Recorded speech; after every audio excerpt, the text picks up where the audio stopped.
Hello friend, नमस्कार। मैं कासिम अली आपके अपने चैनल रीड टाइम चैनल पर मैं आप सभी का हार्दिक स्वागत करता हूं। मैं आपके लिए लाया हूं आज नया टॉपिक जिसका नाम है सर्वनाम। सर्वनाम हर प्रकार के एग्ज़ाम में आता है, जैसे कि आपके यूपी ट्रिपल एससी हो गई, यूपी पीसीएस हो गया, चाहे यूपीपी हो गया, और भी अदर कॉम्पिटिटिव एग्ज़ाम जिसमें हिंदी क्वेश्चन आते हैं, उसमें सर्वनाम की बहुत बड़ी भूमिका रहती है। चलिए बिना टाइम गंवाए हुए हम आज इस टॉपिक को शुरू करते हैं। सर्वनाम अर्थात सर्वनाम को अगर हम संधि विच्छेद करें तो सर्व प्लस नाम, अर्थात ये दो शब्दों से मिलकर बना है, जिसे हम यौगिक यौगिक शब्द भी कह सकते हैं। जैसे देखें तो हम सर्व धन नाम है, यानी सर्व मतलब सभी और नाम मीन्स नाम, अर्थात आपका हमारा नाम या किसी वस्तु स्थान का नाम। तो इसे जब हम सम्मिलित रूप से अगर देखें तो हो जाएगा सभी का नाम। तो शुरू करते हैं इसको। सर्वनाम देखें, संज्ञा के स्थान पर प्रयुक्त होने वाले शब्द को सर्वनाम कहलाते हैं। सर्वनाम की संख्या 11 होती है, जिसमें पहला है मैं, तुम, तू। शुद्ध हिंदी में तुम को तू ही कहा जाता है, इसलिए मैंने इसे कोष्टक में किया है। और आप, यह, वह, सो, जो, कोई, कुछ, कौन, क्या। अभी इसके प्रकार को हम देखते हैं। तो प्रयोग की दृष्टि से सर्वनाम के 6 प्रकार हैं। पहला है पुरुषवाचक सर्वनाम, दूसरा है निजवाचक सर्वनाम, तीसरा है निश्चयवाचक सर्वनाम, चौथा है अनिश्चयवाचक सर्वनाम, पांचवा है संबंधवाचक सर्वनाम और छठा है प्रश्नवाचक सर्वनाम। तो पहला हम देखते हैं पुरुषवाचक सर्वनाम।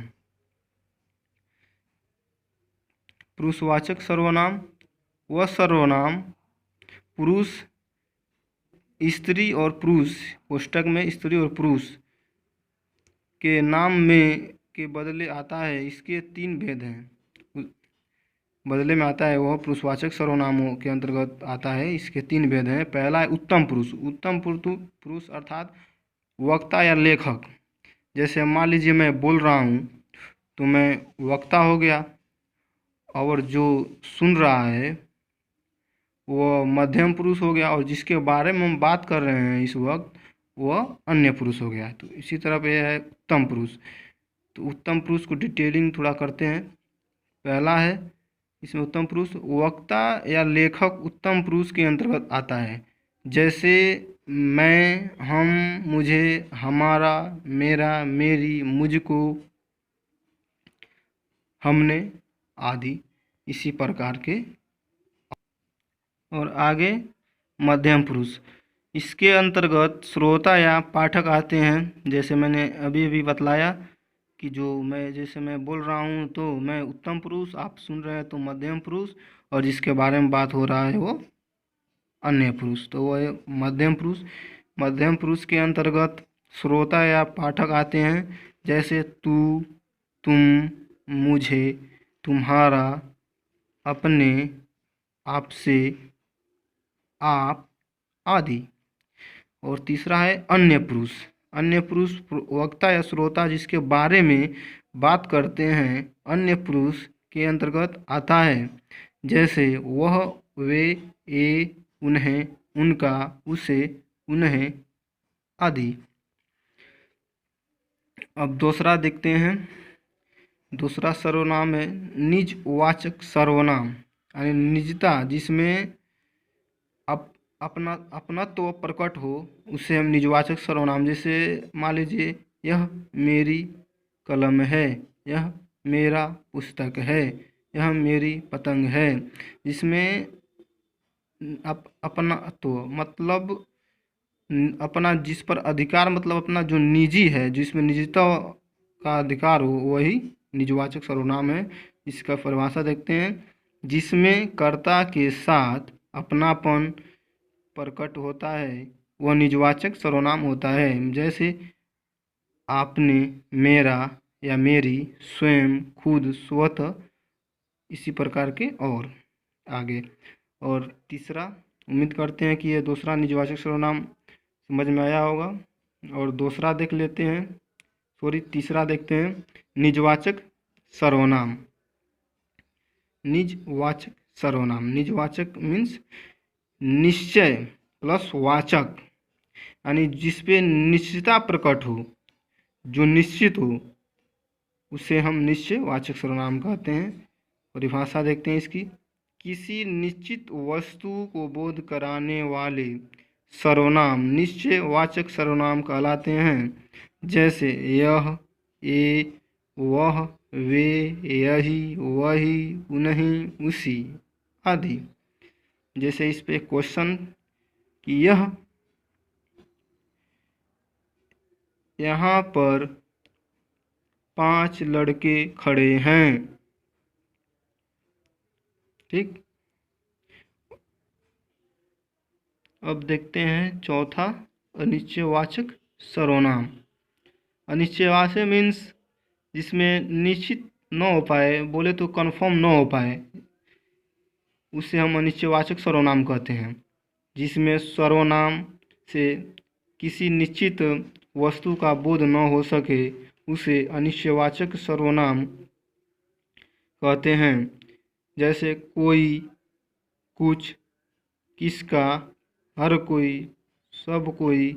सब कुछ इत्यादि। जैसे उदाहरण में, सब कुछ ले जाओ, सभा में 20 लोग उपस्थित थे। ठीक, और आइए देखते हैं पांचवा है संबंधवाचक सर्वनाम। जिसमें संबंध प्रकट हो, उसे हम संबंधवाचक सर्वनाम कहते हैं। जैसे राजा का पुत्र। इस संबंधवाचक सर्वनाम की परिभाषा देखते हैं।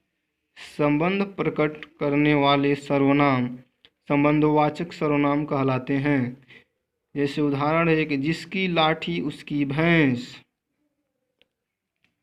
संबंधवाचक में ही है। और जैसे वैसा, उनका, जो, सो इत्यादि, ये क्या कर रहे हैं सब, ये सारी जो शब्द दिख रहे हैं, ये सारी की सारी शब्द इस संबंध क्रिया के साथ संबंध बतलाने का कार्य कर रहे हैं। और दिखते हैं अंतिम, प्रश्नवाचक सर्वनाम। जैसे प्रश्नवाचक सर्वनाम हम उसे कह लेते हैं, जैसे हम अपने अगर दैनिक जीवन में इसे देखें तो हम किसी न किसी से डेली बाय डेली इसके प्रयोग में लाते हैं। जैसे मान लीजिए किसी से हम लोग कुछ मांगते हैं, तभी कहते हैं कि कोई ना कोई, मतलब हम सवाल पूछ ही लेते हैं। तो वो सवाल जो हम पूछते हैं तो क्या है, वो प्रश्नवाचक सर्वनाम के अंतर्गत ही आता है। प्रश्नवाचक सर्वनाम को हम अपने नित्य प्रतिदिन दैनिक जीवन में उपयोग में लाते हैं। प्रश्नवाचक सर्वनाम को परिभाषित करने के लिए हम इससे डिटेलिंग थोड़ा करते हैं, देखते हैं। प्रश्नवाचक सर्वनाम, प्रश्न के बोध कराने वाले सर्वनाम प्रश्नवाचक सर्वनाम कहलाते हैं। जिसमें भी प्रश्न पूछा जाए वो क्या है, वो प्रश्नवाचक सर्वनाम है। जिसमें जैसे कौन, किसका, क्या, क्यों, कब, कहाँ, इट्स, ऐसे आदि आते हैं।